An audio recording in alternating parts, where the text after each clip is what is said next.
Hello ಮಕ್ಳೇ, ಹೇಗಿದ್ದೀರಾ? ಎಲ್ರು ಆರಾಮಲ್ವಾ? ಮೇಧಾ ಟಿಸ್ಕೋರ್ more YouTube ಚಾನಲ್ಗೆ ನಿಮ್ಮೆಲ್ಲರಿಗೆ ಸ್ವಾಗತ. ನಿಮ್ಗೆಲ್ಲ ತಿಳಿದಿರುವ ಹಾಗೆ ಈಗಾಗಲೇ ನಾವು 9ನೇ ತರಗತಿ ವಿಜ್ಞಾನದ ಮೊದಲ ಅಧ್ಯಾಯ ಅಂದ್ರೆ ಭಾಗ 2ರ ಮೊದಲ ಅಧ್ಯಾಯ ಪರಮಾಣುಗಳು ಮತ್ತು ಅಣುಗಳು ಈ ಪಾಠವನ್ನ ಮಾಡ್ತಾ ಇದ್ವಿ.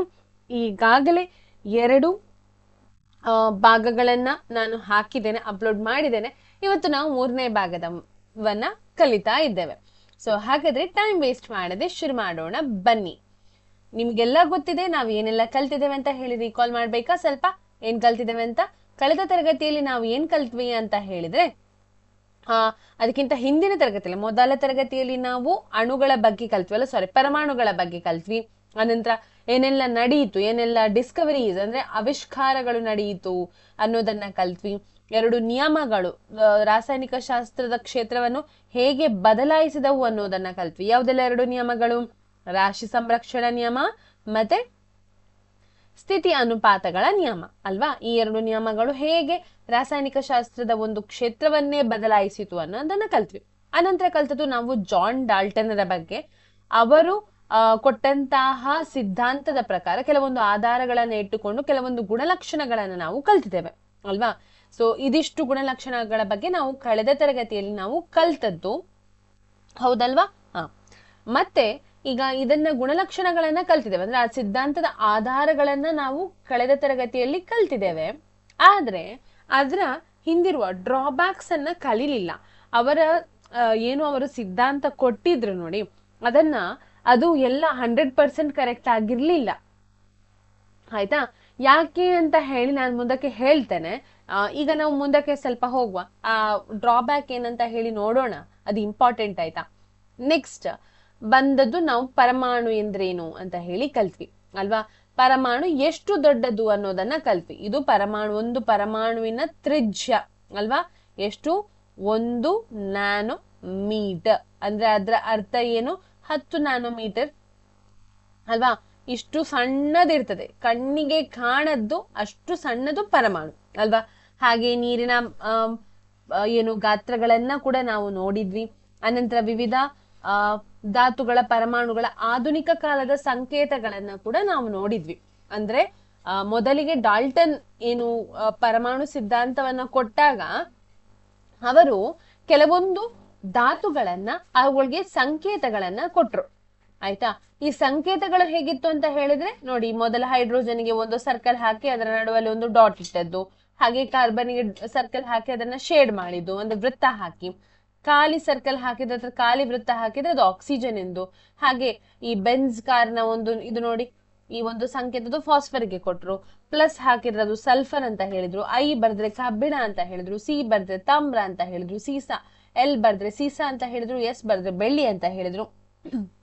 ಹೀಗೆ ಚಿನ್ನ ಅಂತ ಹೇಳಿದ್ರೆ ಅಂದ್ರೆ ಗೋಲ್ಡ್, ಅಂದ್ರೆ ರೌಂಡ್ ಹಾಕಿ ಅದಕ್ಕೆ ಹೀಗೆ ನಡುವಲ್ಲಿ ಹಾಕಿ ಜಿ ಬರ್ದ್ರೆ ಚಿನ್ನ ಅಂತ ಹೇಳಿದ್ರು. ಆದ್ರೆ ಇದನ್ನ ಏನಾಯ್ತಂತ ಹೇಳಿದ್ರೆ, ಇವರು ಕೊಟ್ಟಂತಹ ಕೆಲವೊಂದು ಈ ಸಂಕೇತಗಳು ಏನಿತ್ತು ನೋಡಿ, ಆದ್ರೆ ಅದು ಎಲ್ಲಾ ವಿಜ್ಞಾನಿಗಳಿಗೆ ಅದು ಏನಾಗ್ಲಿಲ್ಲ, ಹಿಡಿಸ್ಲಿಲ್ಲ. ಯಾಕೆ ಹೇಳಿದ್ರೆ ಅವುಗಳ ಧಾತುಗಳನ್ನ ಬರಿವಾಗ ಅಂದ್ರೆ ಅವುಗಳ ಅಣುಗಳನ್ನ ಬರಿವಾಗ, ಒಂದು ಎಕ್ಸಾಂಪಲ್ಗೆ ಹೈಡ್ರೋಜನ್ ಅಣುವನ್ನ ನಾವು ಹೀಗೆ ಬರಿತೇವೆ ಅಲ್ವಾ? 2 ಹೈಡ್ರೋಜನ್ ನ ಪರಮಾಣುಗಳು ಸೇರಿ ಹೈಡ್ರೋಜನ್ ನ ಅಣು ಆಗ್ತದೆ. ಈಗ ಹೈಡ್ರೋಜನ್ ಅನ್ನ ಹೇಳ್ಬೇಕಾದ್ರೆ ಹೀಗೆ ಮಾಡ್ಬೇಕಲ್ವಾ? ಅದು 2 ಡಾಟ್ 2 ಸರ್ಕಲ್ ಹಾಕಿ ಅದರ ನಡುವಲ್ಲಿ ಇಡ್ಬೇಕು. ಹಾಗೆಯೇ ನೀರು ಅಂತ ಹೇಳೋದಾದ್ರೆ H2O, ಅದನ್ನ ಹೇಗೆ ಬರೆಯುವುದು? 2 ಸರ್ಕಲ್ ಹಾಕಿ ಅದರ ನಡುವಲ್ಲಿ ಡಾಟ್ ಇಟ್ಟು ಪುನಃ ಒಂದು ಸರ್ಕಲ್ ಹಾಕಬೇಕು ಅಲ್ವಾ? ಇದು ತುಂಬಾ ಕಷ್ಟಕರ ಅಥವಾ ಕ್ಲಿಷ್ಟಕರ ಅಂತ ಅನಿಸಿದ್ದು, ಸರಿಯಾದ ವಿಧಾನ ಅಲ್ಲ ಅಂತ ಹೇಳಿ ಕೆಲವೊಂದು ಸೈಂಟಿಸ್ಟ್ಗಳಿಗೆ ಇದು ಅನಿಸಿತು. ಅದಕ್ಕೋಸ್ಕರ ಅವ್ರು ಏನ್ ಮಾಡಿದ್ರು ಅಂತ ಹೇಳಿದ್ರೆ, ಮುಂದಕ್ಕೆ 1961ಕ್ಕೆ ಅಷ್ಟೊತ್ತಿಗಾಗುವಾಗ ಹೇಳಿದ್ರು, ಇಲ್ಲ ಇದು ಸರಿ ಇಲ್ಲ. ಆಯ್ತಾ? ಇದು ನಾವ್ ಏನ್ ಬರೀತಿದ್ದೇವೆ ಈ ಸಂಖ್ಯೆಗಳು ಅಥವಾ ಸಂಕೇತಗಳು ಸರಿ ಇಲ್ಲ. ಅದಕ್ಕಿಂತ ನಾವು ಲ್ಯಾಟಿನ್ ಪದಗಳಾಗಿರ್ಬಹುದು, ಗ್ರೀಕ್ ಪದಗಳಾಗಿರ್ಬಹುದು, ಅವುಗಳು ಕಂಡು ಹಿಡಿದದು, ಅವುಗಳ ಆಂಗ್ಲ ಪದಗಳು ಏನು ಕೊಟ್ಟಿದ್ವಿ ನೋಡಿ, ಅದರ ಮೊದಲ ಅಕ್ಷರಗಳನ್ನ ಬರೆಯೋಣ. ಈಗ ಹೈಡ್ರೋಜನ್ ಅಂತ ಹೇಳಿ ಅದಕ್ಕೆ ಹೆಸರು ಕೊಟ್ಟ ನಂತರ ಈ ಹೈಡ್ರೋಜನ್ ನ ಮೊದಲ ಒಂದು ಆಲ್ಫಾಬೆಟ್ ಏನಿದೆ ಅದನ್ನ ಬರೆದ್ರೆ ಇದು ಹೈಡ್ರೋಜನ್ ಅಂತ ಹೇಳಿ ನೋಡುವ ಅಂತ ಹೇಳಿ. ಹಾಗೆ ನೆಕ್ಸ್ಟ್ ಗೆ ಹೀಲಿಯಂ ಕಂಡು ಹಿಡಿದು, ಆದ್ರೆ ಹೀಲಿಯಂಗೆ ಕೂಡ ಅದಕ್ಕೆ H ಇಂದಲೇ ಸ್ಟಾರ್ಟ್ ಆಗುವ ಕಾರಣ H ಬರೆದ್ರೆ ಅದು ತಪ್ಪಾಗ್ತದಲ್ವಾ? ಸೊ H ಬರೀಲಿಕ್ಕೆ ಸಾಧ್ಯ ಇಲ್ಲ ಹೀಲಿಯಂಗೆ. ಯಾಕೆ ಹೇಳಿದ್ರೆ ಆಲ್ರೆಡಿ ಹೈಡ್ರೋಜನ್ಗೆ H ಕೊಟ್ಟಾಗಿದೆ. ಈಗ ಏನ್ ಮಾಡಿದ್ರು ಅಂತ ಹೇಳಿದ್ರೆ, ಒಂದು ವೇಳೆ ಯಾವುದೇ ಒಂದು ಧಾತು ಪುನಃ ಅದೇ ಆಲ್ಫಾಬೆಟ್ ಇಂದ ಸ್ಟಾರ್ಟ್ ಆಗ್ತದೆ ಅಂತಾದ್ರೆ ಅದಕ್ಕೆ ಅದ್ರ ನೆಕ್ಸ್ಟ್ ಲೆಟರ್ ಅಂದ್ರೆ ಹೀಲಿಯಂ ಅನ್ನೋದು HELIUM ಅಲ್ವಾ, ಅದ್ರ ನೆಕ್ಸ್ಟ್ ಲೆಟರ್ ಯಾವುದು ಇ ಅನ್ನೋದು. ಸೊ HE ಅಂತ ಹೇಳಿದ್ರೆ ಇದು ಹೀಲಿಯಂ, ಇದು ಹೀಲಿಯಂ ಅನ್ನೋದನ್ನ ಹೇಳಿ ಹೀಗೆ ಮಾಡಿದ್ರು. ಆಯ್ತಾ. ಸೊ ಫಸ್ಟ್ ಗೆ ಒಂದೇ ಲೆಟರ್ ಕೊಟ್ರೆ ಅದು ಕಷ್ಟ ಆಗ್ತದೆ. ಒಂದು ವೇಳೆ ಅಂತದೇ ಧಾತು ಅಂದ್ರೆ ಒಂದು ಧಾತು ಮೊದಲಿಗೆ ಯಾವ್ದಾದ್ರು ಒಂದು ಆಲ್ರೆಡಿ ಎಕ್ಸಿಸ್ಟ್ ಆಗಿರುವಂತಹ ಒಂದು ಧಾತುವಿನ ಏನು ಆಲ್ಫಾಬೆಟ್ ಅನ್ನ ಅದು ಹೊಂದಿದ್ರೆ ಆಗ ಅದರ ನೆಕ್ಸ್ಟ್ ಆಲ್ಫಾಬೆಟ್ ಅಂದ್ರೆ ಸೆಕೆಂಡ್ ಆಲ್ಫಾಬೆಟ್ ಅನ್ನ ಯೂಸ್ ಮಾಡಿ ಬರೆಯುವುದು ಅಂತ ಹೇಳಿ ಎಲ್ಲ ಡಿಸೈಡ್ ಆಯ್ತು. ಆದ್ರೆ ಬರಿವಾಗ ಇನ್ನೊಂದು ಇಲ್ಲಿ ಒಂದು ಏನಿದೆ, ಒಂದು ಏನು ಷರತ್ತಿದೆ. ಏನಂತ ಹೇಳಿದ್ರೆ, ಮೊದಲಿಗೆ ಲೆಟರ್ ನೀವು H ಬರ್ದ್ರೆ ಸೆಕೆಂಡ್ ಲೆಟರ್ ಯಾವತ್ತೂ ಸ್ಮಾಲ್ ಇರ್ಬೇಕು. ನೀವು ಹೀಲಿಯಂ ಅನ್ನ HE ಅಂತ ಹೇಳಿ ಹೀಗೆ ಬರೀಲಿಕ್ಕೆ ಆಗುದಿಲ್ಲ. ಇದು ಸರಿ, ಆದ್ರೆ ಇದು ಏನಾಗ್ತದೆ, ತಪ್ಪಾಗ್ತದೆ. ಯಾಕೆ ಹೇಳಿದ್ರೆ ಸೆಕೆಂಡ್ ಲೆಟರ್ ಯಾವಾಗ್ಲೂ ಲೋವರ್ ಕೇಸ್ ಅಲ್ಲಿ ಇರುವಂತದ್ದು. ಲೋವರ್ ಕೇಸ್ ಅಂದ್ರೆ ಏನು, ಸಣ್ಣ ಲೆಟರ್ ಅಲ್ಲಿ ಇರುವಂತಹದ್ದು. ಆಯ್ತಾ. ಸೊ ಇದಿಷ್ಟು ನಾವು ಕಲ್ತದ್ದು ಅವುಗಳ ಧಾತುಗಳ ಬಗ್ಗೆ ಮತ್ತೆ ಅವುಗಳ ಸಂಕೇತಗಳ ಬಗ್ಗೆ ಅಲ್ವಾ. ಇದನ್ನ ಕಲ್ತಿದ್ದೇವೆ ನಾವು. ಈಗ ನೆಕ್ಸ್ಟ್ ಗೆ ನಾವು ಬರುವಂತಹದ್ದು ಪರಮಾಣು ರಾಶಿಗಳ ಬಗ್ಗೆ. ಪರಮಾಣು ರಾಶಿ ಅಂದ್ರೆ ಏನು ಅನ್ನೋದನ್ನ, ಇದು ಕೂಡ ಡಾಲ್ಟನ್ ರವರೇ ಹೇಳಿಕೊಟ್ಟದ್ದು. ಪರಮಾಣು ರಾಶಿ ಅಂದ್ರೆ ಏನು ಅಂತ ಹೇಳಿಕೊಟ್ಟದ್ದು ನಮ್ಗೆ ಡಾಲ್ಟನ್. ಆಯ್ತಾ. ನಾನೊಮ್ಮೆ ಓದ್ತೇನೆ ಮತ್ತೆ ನಿಮ್ಗೆ ಅದನ್ನ ಎಕ್ಸ್ಪ್ಲೇನ್ ಮಾಡ್ತೇನೆ. ಓಕೆ. ಸೊ ಡಾಲ್ಟನರು ಪ್ರತಿಪಾದಿಸಿದ ಸಿದ್ಧಾಂತದ ಅತಿ ಪ್ರಮುಖ ಪರಿಕಲ್ಪನೆ ಎಂದರೆ ಪರಮಾಣು ರಾಶಿ. ಅವರು ಅದರ ಬಗ್ಗೆನೇ ಅದನ್ನ ಮುಖ್ಯವಾಗಿ ನಮ್ಗೆ ಹೇಳಿದ್ದು. ಆಯ್ತಾ. ಅವರ ಪ್ರಕಾರ ಪ್ರತಿ ಧಾತು ವಿಶಿಷ್ಟ ಪರಮಾಣು ರಾಶಿಯನ್ನ ಹೊಂದಿದೆ. ಈ ಸಿದ್ಧಾಂತವು ಸ್ಥಿರ ಅನುಪಾತದ ನಿಯಮವನ್ನು ಎಷ್ಟು ಚೆನ್ನಾಗಿ ವಿವರಿಸಿತೆಂದರೆ ಇದು ವಿಜ್ಞಾನಿಗಳು ಪರಮಾಣು ರಾಶಿಯನ್ನು ಅಳೆಯುವಂತೆ ಪ್ರೇರೇಪಿಸಿತು. ಒಂದು ಪರಮಾಣುವಿನ ರಾಶಿಯನ್ನು ನಿರ್ಧರಿಸುವುದು ಸಾಪೇಕ್ಷವಾಗಿ ಅತ್ಯಂತ ಕಠಿಣದ ಕೆಲಸವಾಗಿದ್ಯಾಗೂ ರಾಸಾಯನಿಕ ಸಂಯೋಜನೆಯ ನಿಯಮಗಳು ಮತ್ತು ಸಂಯುಕ್ತಗಳು ಉಂಟಾಗುವುದರ ಆಧಾರದಲ್ಲಿ ಸಾಪೇಕ್ಷ ಪರಮಾಣು ರಾಶಿಗಳನ್ನು ನಿರ್ಧರಿಸಲಾಗಿದೆ. ಕಾರ್ಬನ್ ಮತ್ತು ಆಕ್ಸಿಜನ್ ಗಳಿಂದ ಉಂಟಾದ ಸಂಯುಕ್ತ ಕಾರ್ಬನ್ ಮೊನಾಕ್ಸೈಡ್ ಸಂಯುಕ್ತದ ಉದಾಹರಣೆಯನ್ನೇ ತೆಗೆದುಕೊಳ್ಳೋಣ. 3 ಗ್ರಾಂ ಕಾರ್ಬನ್ ಮತ್ತು 4 ಗ್ರಾಂ ಆಕ್ಸಿಜನ್ ನೊಂದಿಗೆ ಸಂಯೋಗ ಹೊಂದಿ ಕಾರ್ಬನ್ ಮೊನಾಕ್ಸೈಡ್ ಅನ್ನು ಉಂಟು ಮಾಡುತ್ತದೆ ಎಂಬುದನ್ನು ಪ್ರಾಯೋಗಿಕವಾಗಿ ಕಂಡುಕೊಳ್ಳಲಾಯಿತು. ಇದೊಂದು ರೀತಿಯಲ್ಲಿ ಹೇಳುವುದಾದರೆ ಕಾರ್ಬನ್ ತನ್ನ ರಾಶಿಯ 3/4 ರಾಶಿಯ ಆಕ್ಸಿಜನ್ ನೊಂದಿಗೆ ಸಂಯೋಗ ಹೊಂದುತ್ತದೆ. ಪರಮಾಣು ರಾಶಿ ಏಕಮಾನವು ಹಿಂದೆ AMU ಎಂದು ಸಂಕ್ಷಿಪ್ತವಾಗಿ ಪರಿಗಣಿತವಾಗಿದ್ದ ಇದನ್ನ ಇತ್ತೀಚೆಗೆ IUPAC ಶಿಫಾರಸಿನ ಅನ್ವಯ ಯು ಅಂತ ಹೇಳಿದ್ರೆ ಏನು ಏಕೀಕೃತ ರಾಶಿ ಎಂಬ ಸಂಕೇತದಿಂದ ಸೂಚಿಸಲಾಗುತ್ತದೆ. ಒಂದು ಕಾರ್ಬನ್ ಪರಮಾಣುವಿನ ರಾಶಿಗೆ ಸಮವೆಂದು ಭಾವಿಸಿದರೆ ಕಾರ್ಬನ್ ಪರಮಾಣು ರಾಶಿ 1 U ಆದಾಗ ನೋಡೋಣ ಒಂದ್ ನಿಮಿಷ. ಆಕ್ಸಿಜನ್ ನ ಪರಮಾಣು ರಾಶಿ 1.33 U ಆಗಿರುತ್ತದೆ ಎಂದು ವ್ಯಾಖ್ಯಾನಿಸಬಹುದು. ಆದಾಗ್ಯೂ ಈ ಸಂಖ್ಯೆಗಳು ಪೂರ್ಣಾಂಕ ಅಥವಾ ಸಾಧ್ಯವಾದಷ್ಟು ಪೂರ್ಣಾಂಕಗಳಿಗೆ ಸಮೀಪದ ಬೆಲೆಯನ್ನು ಹೊಂದಿರುವುದು ಬಹಳ ಅನುಕೂಲಕರ. ಪ್ರಾರಂಭದಲ್ಲಿ ವಿಜ್ಞಾನಿಗಳು ವಿವಿಧ ಪರಮಾಣು ರಾಶಿ ಮತ್ತು ಏಕಮಾನಗಳ ಅನ್ವೇಷಣೆಯಲ್ಲಿದ್ದಾಗ ನಿಸರ್ಗದಲ್ಲಿದ್ದ ಲಭ್ಯವಿದ್ದ ಆಕ್ಸಿಜನ್ ಪರಮಾಣುವಿನ ರಾಶಿ 1/16 ಏಕಮಾನವಾಗಿ ಆಯ್ಕೆ ಮಾಡಿಕೊಂಡರು. ಇದನ್ನು ಸೂಕ್ತವೆಂದು ಪರಿಗಣಿಸಲು ಇದ್ದ 2 ಕಾರಣಗಳೆಂದರೆ ಆಕ್ಸಿಜನ್ ಅಪಾರ ಸಂಖ್ಯೆಯ ಧಾತುಗಳೊಂದಿಗೆ ವರ್ತಿಸುತ್ತಿತ್ತು ಮತ್ತು ಸಂಯುಕ್ತಗಳನ್ನು ಉಂಟು ಮಾಡುತ್ತಿತ್ತು. ಈ ಪರಮಾಣು ರಾಶಿ ಮಾನವು ಬಹುತೇಕ ಧಾತುಗಳ ಪರಮಾಣು ರಾಶಿಯಷ್ಟು ಪೂರ್ಣಾಂಕದಲ್ಲಿ ಕೊಡುತ್ತಿತ್ತು. ಓಕೆ. ಸೊ ನೆಕ್ಸ್ಟ್ ನಾನು ಹೇಳ್ತೇನೆ, ಎಕ್ಸ್ಪ್ಲೇನ್ ಮಾಡ್ತೇನೆ, ಗಾಬರಿ ಪಡಬೇಡಿ. ಓಕೆ. ನೆಕ್ಸ್ಟ್ ಏನಾಯ್ತಂತ ಹೇಳಿದ್ರೆ, ಆದಾಗ್ಯೂ 1961ರಲ್ಲಿ ಪರಮಾಣು ರಾಶಿಗಳನ್ನು ಅಳೆಯಲು ವಿಶ್ವದಾದ್ಯಂತ ಒಪ್ಪಿಕೊಳ್ಳಲಾದ ಕಾರ್ಬನ್ 12 ಐಸೋಟೋಪ್ ಅನ್ನ ಆದರ್ಶಮಾನವಾಗಿ ಅಂಗೀಕರಿಸಲಾಯಿತು. ಒಂದು ಪರಮಾಣು ರಾಶಿ ಮಾನವು ನಿಖರವಾಗಿ ಒಂದು ಕಾರ್ಬನ್ 12 ಪರಮಾಣುವಿನ ಪರಮಾಣು ರಾಶಿಯ 12ನೇ ಒಂದು ಭಾಗಕ್ಕೆ 1/12 ಸಮವಾಗಿದೆ. ಎಲ್ಲಾ ಧಾತುಗಳ ಸಾಪೇಕ್ಷ ಪರಮಾಣು ರಾಶಿಗಳಷ್ಟು ಕಾರ್ಬನ್ 12 ಪರಮಾಣುವಿನೊಂದಿಗೆ ಹೋಲಿಸಿಕೊಳ್ಳಲಾಗಿದೆ. ಇದನ್ನ ಹೇಗೆ ಅವರು ಅಂದ್ರೆ ಕಾರ್ಬನ್ 12 ಐಸೋಟೋಪ್ ಅನ್ನ ತೆಗೆದುಕೊಂಡ್ರು ಅಂತ ಹೇಳುದಾದ್ರೆ, ಜಸ್ಟ್ ಒಂದು ಸ್ಟೋರಿ ನೋಡಿ. ಹಣ್ಣು ಮಾರಾಟಗಾರನೊಬ್ಬ ತೂಕದ ಯಾವುದೇ ಆದರ್ಶ ಮಾನವನ್ನ ಬಳಸದೆ ಹಣ್ಣು ಮಾರಾಟ ಮಾಡುತ್ತಿದ್ದನೆಂದು ಊಹಿಸಿಕೊಳ್ಳಿ. ಇವನು ಕಲ್ಲಂಗಡಿ ಹಣ್ಣೊಂದನ್ನ ತೆಗೆದುಕೊಂಡನು. ಇದರ ತೂಕವು 12 ಏಕಮಾನಗಳಿಗೆ ಸಮ ಎಂದು ಹೇಳುತ್ತಾರೆ. 12 ಕಲ್ಲಂಗಡಿ ಏಕಮಾನಗಳು ಅಂದ್ರೆ 12 ಪೀಸ್ ಮಾಡಿದ್ದಾರೆ ಅವರಿಗೆ, ಅಥವಾ 12 ಹಣ್ಣಿನ ರಾಶಿ ಏಕಮಾನಗಳು. ಆತ ಕಲ್ಲಂಗಡಿ ಹಣ್ಣನ್ನ 12ನೇ ಸಮಭಾಗಗಳಾಗಿಸುತ್ತಾನೆ.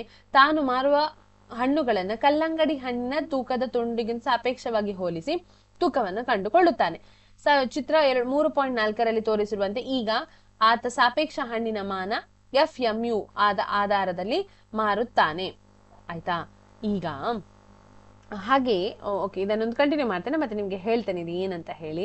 ಹಾಗೆಯೇ ಧಾತುವಿನ ಒಂದು ಪರಮಾಣುವಿನ ಸಾಪೇಕ್ಷ ಪರಮಾಣು ರಾಶಿಯನ್ನು ಒಂದು ಪರಮಾಣುವಿನ ಸರಾಸರಿ ರಾಶಿ ಮತ್ತು ಕಾರ್ಬನ್ 12 ಪರಮಾಣುವಿನ ರಾಶಿಯ 1/12 ಅನುಪಾತ ಎಂದು ವ್ಯಾಖ್ಯಾನಿಸಬಹುದು. ಈಗ ಇದರಲ್ಲಿ ಡಾಲ್ಟನ್ ಏನ್ ಹೇಳ್ತಾ ಇದ್ರು ಅಂತ ಹೇಳಿದ್ರೆ ನೋಡಿ, ಒಂದ್ ನಿಮಿಷ. ಮೊದಲಿಗೆ ಡಾಲ್ಟನ್ನ ಒಂದು ಇದನ್ನ ನಾವು ಅವರ ಪರಮಾಣು ಸಿದ್ಧಾಂತದ ಇದೇನಿದೆ ನೋಡಿ ಅದರ ಡ್ರಾಬ್ಯಾಕ್ಸ್ ಅನ್ನ ನೋಡೋಣ, ಆಯ್ತಾ. ಈಗ ಅವರ ಪರಮಾಣು ಸಿದ್ಧಾಂತ ಏನ್ ಹೇಳ್ತದೆ?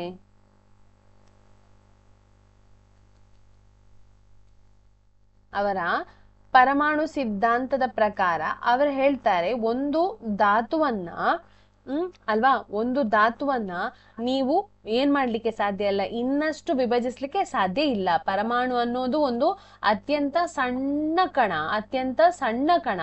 ಈ ಕಣ ಏನಾಗ್ತದೆ ಅಂತ ಹೇಳಿದ್ರೆ ಇದನ್ನ ನಾವು ವಿಭಜಿಸ್ಲಿಕ್ಕೆ ಸಾಧ್ಯವೇ ಇಲ್ಲ ಅಂತ ಹೇಳ್ತಾರೆ. ಆದ್ರೆ ನಾವು ವಿಭಜಿಸಿ ನೋಡಿದ್ರು. ಮುಂದಕ್ಕೆ ಏನಾಯ್ತಂತ ಹೇಳಿದ್ರೆ ಸೈಂಟಿಸ್ಟ್ಗಳು, ವಿಜ್ಞಾನಿಗಳು ಈ ಪರಮಾಣುವನ್ನ ವಿಭಜಿಸಿ ನೋಡಿದ್ರು ಮತ್ತೆ ಅದರ ಒಳಗೆ ಕೆಲವೊಂದು ಕಣಗಳನ್ನ ಕಂಡು ಹಿಡಿದ್ರು. ಅವರೇನು ಅಂತ ಹೇಳಿದ್ರೆ ಪ್ರೋಟಾನ್ ಕಂಡು ಹಿಡಿದ್ರು ಅಲ್ವಾ, ಸಬ್ ಅಟಾಮಿಕಲ್ ಪಾರ್ಟಿಕಲ್ಸ್ ಅಂತ ಹೇಳ್ತೇವೆ. ಪ್ರೋಟಾನ್ ಅನ್ನ ಕಂಡು ಹಿಡಿದ್ರು. ಹಾಗೆಯೇ ಏನನ್ನ ಕಂಡು ಹಿಡಿದ್ರು? ನ್ಯೂಟ್ರಾನ್ ಅನ್ನ ಕಂಡು ಹಿಡಿದ್ರು. ಇದ್ರೊಳಗೆ ಇಲೆಕ್ಟ್ರಾನ್ ಇದೆ ಅನ್ನೋದನ್ನ ಕಂಡು ಹಿಡಿದ್ರು ಅಲ್ವಾ. ಸೊ ಇದು ಏನ್ ಹೇಳಿತಂತ ಹೇಳಿದ್ರೆ, ಇದು ಈ ಸಬ್ ಅಟಾಮಿಕ್ ಪಾರ್ಟಿಕಲ್ ನ ಬಗ್ಗೆ ಇದು ವಿವರಿಸ್ಲಿಕ್ಕೆ ಹೋಗ್ಲೇ ಇಲ್ಲ, ಆಯ್ತಾ. ಯಾವುದು ಪರಮಾಣು ಅನ್ನೋದು ಏನಾಯ್ತು ಅಂತ ಹೇಳಿದ್ರೆ ಇದರ ಪರಮಾಣುಯ ಕಣಗಳ ಬಗ್ಗೆ ಇವರು ಏನ್ ಮಾಡ್ಲಿಲ್ಲ, ವಿವರಿಸ್ಲೇ ಇಲ್ಲ. ಸೊ ಇಲ್ಲಿ ಬರಿತೇನೆ ನೋಡಿ, ಪರಮಾಣುಯ ಕಣಗಳು.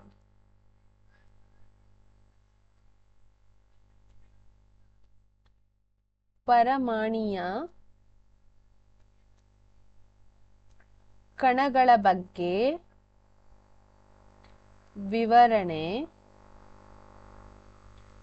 ಕೊಡಲಿಲ್ಲ ಇವರು. ಅದರ ಬಗ್ಗೆ ಏನ್ ಹೇಳಲಿಲ್ಲ, ಅದರ ಬಗ್ಗೆ ವಿವರಿಸಲೇ ಇಲ್ಲ. ಪರಮಾಣುಯ ಕಣಗಳಂದ್ರೆ ಅದರ ಒಳಗೆ ಕೂಡ ಏನಿದೆ, ಕಣಗಳನ್ನ ಅಂದ್ರೆ ಪರಮಾಣುನ ನಾವು ಓಪನ್ ಮಾಡಿ ನೋಡಿದಾಗ ಅದರ ಒಳಗೆ ಸಬ್ ಅಟಾಮಿಕಲ್ ಪಾರ್ಟಿಕಲ್ ಅಂದ್ರೆ ಪರಮಾಣುಯ ಕಣಗಳು, ಪ್ರೋಟಾನ್, ನ್ಯೂಟ್ರಾನ್, ಇಲೆಕ್ಟ್ರಾನ್ಗಳು ಇದೆ ಅನ್ನೋದನ್ನ ಬಗ್ಗೆ ಹೇಳಲಿಲ್ಲ. ಮತ್ತೇನ್ ಮಾಡಿದ್ರು ಅಂತ ಹೇಳಿದ್ರೆ, ಅವರು ಮೊದಲಿಗೆ ಫಸ್ಟಿಗೆ ಏನ್ ಮಾಡಿದ್ರು, ಹೈಡ್ರೋಜನ್ಗೆ ಕಂಪೇರ್ ಮಾಡ್ಲಿಕ್ಕೆ ಸ್ಟಾರ್ಟ್ ಮಾಡಿದ್ರು. ಯಾಕೆ ಹೈಡ್ರೋಜನ್ಗೆ ಕಂಪೇರ್ ಮಾಡಿ ಬೇರೆ ಪರಮಾಣು ರಾಶಿಗಳನ್ನ ಕಂಡು ಹಿಡಿತಾ ಇದ್ರು ಅಂತ ಹೇಳಿದ್ರೆ, ಹೈಡ್ರೋಜನ್ ಏನ್ ಮಾಡ್ತಾ ಇತ್ತು ಅಂತ ಹೇಳಿದ್ರೆ ಹೈಡ್ರೋಜನ್ ಏನ್ ಮಾಡ್ತಿತ್ತು ಅಂತ ಹೇಳಿದ್ರೆ ಹೆಚ್ಚಿನ ಧಾತುಗಳೊಂದಿಗೆ ಏನ್ ಮಾಡ್ತಾ ಇತ್ತು, ಧಾತುಗಳೊಂದಿಗೆ ಏನ್ ಮಾಡ್ತಾ ಇತ್ತು ಅಂತ ಹೇಳಿದ್ರೆ ಪ್ರತಿಕ್ರಿಯೆ ಮಾಡ್ತಾ ಇತ್ತು, ಆಯ್ತಾ. ಮತ್ತದೊಂದು ಸಣ್ಣ ಕಣ ಆಗಿರುವ ಕಾರಣ ಅದು ಈಸಿ ಇತ್ತು ಅದನ್ನ ಏನ್ ಮಾಡ್ಲಿಕ್ಕೆ, ಅಂದ್ರೆ ಅದನ್ನ ಕಂಪೇರ್ ಮಾಡ್ಲಿಕ್ಕೆ, ಬೇರೆ ಒಂದು ಧಾತುವಿನೊಂದಿಗೆ ಅದರ ರಾಶಿಯನ್ನು ತುಲನೆ ಮಾಡ್ಲಿಕ್ಕೆ ಇದು ಈಸಿ ಆಗ್ತಾ ಇತ್ತು. ಆದ್ರೆ ಅವರು ಕಾರ್ಬನ್ ಏನಂತ ಹೇಳಿದ್ರು ಅಂತ ಹೇಳಿದ್ರೆ, ಇಲ್ಲಿ ಕೇಳಿ, ಅವರು ಒಂದು ಅವರ ಸಿದ್ಧಾಂತದಲ್ಲಿ ಅವರು ಹೇಳ್ತಾರೆ ಏನಂತ ಹೇಳಿದ್ರೆ, ಒಂದು ಧಾತು ಅದರ ಪರಮಾಣು ಏನಿದೆ ನೋಡಿ, ಇದು ಈ ಪರಮಾಣು ಒಂದೇ ಬಗೆಯ ರಾಸಾಯನಿಕ ಮತ್ತು ಭೌತಿಕ ಗುಣಲಕ್ಷಣಗಳನ್ನ ಹೊಂದಿದೆ ಅಂತ ಹೇಳ್ತಾರೆ. ಭೌತಿಕ ಮತ್ತು ರಾಸಾಯನಿಕ ಗುಣಲಕ್ಷಣಗಳನ್ನ ಹೊಂದಿದೆ ಅಂತ ಅವರು ಏನ್ ಮಾಡ್ತಾರೆ, ಹೇಳ್ತಾರೆ. ಆದ್ರೆ ಏನಾಯ್ತು ಅಂತ ಹೇಳಿದ್ರೆ, ಮುಂದಕ್ಕೆ ಸ್ವಲ್ಪ ಸಮಯ ಆದ ನಂತರ ಐಸೋಟೋಪ್ಗಳನ್ನ ಕಂಡು ಹಿಡಿದ್ರು. ಐಸೋಟೋಪ್ ಅಂತ ಹೇಳಿದ್ರೆ ಏನಂತ ಹೇಳಿದ್ರೆ, ನಾವು ಹೀಗೆ ಬರಿತೇವೆ ಐಸೋಟೋಪ್ ಅನ್ನ ನೋಡಿ, ಹೀಗೆ ಬರಿತೇವೆ. ಇದು ಕಾರ್ಬನ್ ಐಸೋಟೋಪ್ಗಳು.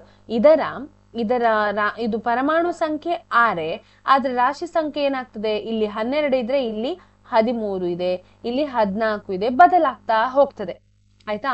ಅದರ ಒಂದು ವೇಳೆ ಒಂದೇ ರೀತಿ ಇದ್ರೆ ಕಾರ್ಬನ್ 6 ಅಂದ್ರೆ 6C14 ಏನಿದೆ, ಇದು ಬೇರೆಯ ಬಗೆಯ ಒಂದು ಯಾವುದನ್ನ ಗುಣವನ್ನ ತೋರಿಸಿದ್ರೆ, ಬೇರೆ ಬಗೆಯ ಗುಣವನ್ನ ತೋರಿಸಿದ್ರೆ, ಇದು ಒಂದು ಬೇರೆ ಬಗೆಯ ಗುಣವನ್ನ ತೋರಿಸ್ತದೆ, ಬೇರೆ ಗುಣ, ಆಯ್ತಾ.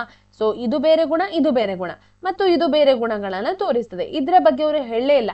ಆದ್ರೆ ಎಲ್ಲವೂ ಮಾಡಲ್ಪಟ್ಟಿರುವುದು ಕಾರ್ಬನ್ ಇಂದಲೇ ಅಲ್ವಾ. ಈ ಎಲ್ಲ ಐಸೋಟೋಪ್ ಏನಿದೆ ಇದು ಕಾರ್ಬನ್ನೇ, ಆದ್ರೆ ಅವುಗಳ ರಾಶಿಗಳು ಬದಲಾಗ್ತದೆ ನೋಡಿ. ಆ ರಾಶಿಗಳು ಬದಲಾಗುವ ಕಾರಣದಿಂದ ಏನಾಗ್ತದೆ, ಅವುಗಳಿಗೆ ಬೇರೆ ಬೇರೆ ಗುಣಗಳು ಬಂದಿದೆ. ಅದ್ರ ಬಗ್ಗೆ ಅವರು ಏನ್ ಮಾಡ್ಲಿಕ್ಕೆ ಹೋಗ್ಲಿಲ್ಲ, ವಿವರಿಸ್ಲಿಕ್ಕೆ ಹೋಗ್ಲೇ ಇಲ್ಲ. ಅಂದ್ರೆ ಅದ್ರ ಬಗ್ಗೆ ಅವರಿಗೆ ಐಡಿಯಾನೇ ಇರ್ಲಿಲ್ಲ. ಸೊ ಇಲ್ಲಿ ನಾವು ಬರಿಬಹುದು, ಐಸೋಟೋಪ್ಗಳ ಬಗ್ಗೆ